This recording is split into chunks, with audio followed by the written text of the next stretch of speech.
This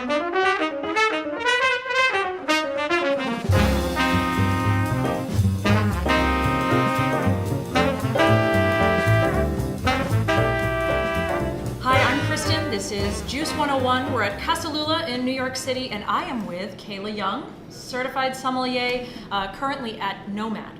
We met working together at Gotham Bar and Grill, and she is here to help me talk to you about how to order wine at a restaurant.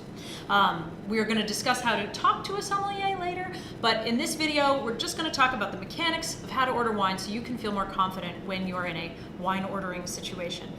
The first thing I thought of when I knew I was going to make this video is oftentimes on a wine list there's these little numeric codes next to a bottle, especially if it's long.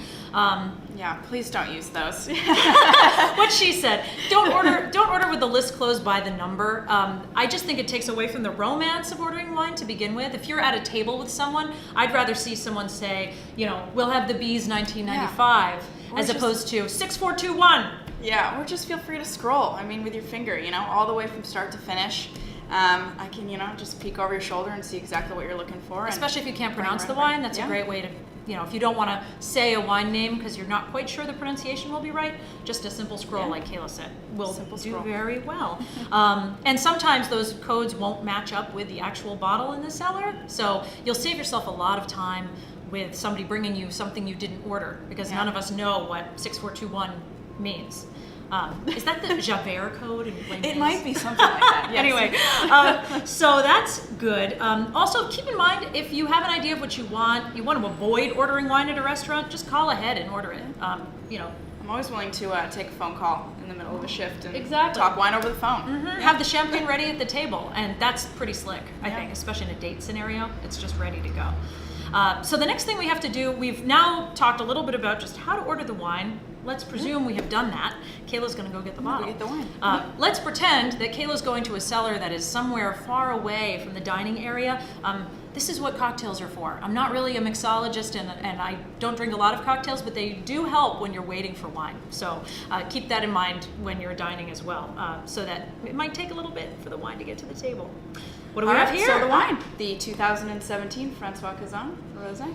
This is a very important moment. Sometimes in the thrill of the dining experience, you know, the sommelier is so lovely, I might not pay attention to the fact that she's showing me the bottle I just ordered. Make sure that you're checking in, that it's the right vintage, that it's the right vineyard. I don't think she's trying to pull a fast one on me, but it does happen that maybe there was a vintage change, and this is the opportunity to catch it.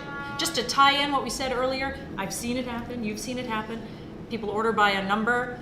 We bring the bottle over to the table. They're not paying attention. They approve it. It was a $1,500 bottle when they wanted the $50 bottle. Fortunately, it has happened. Don't happen to the best of us. Exactly. So don't let that be you. This is like a public service announcement. So I've approved the wine. It's what I ordered. Great. So she's going to pour me a taste. Yay.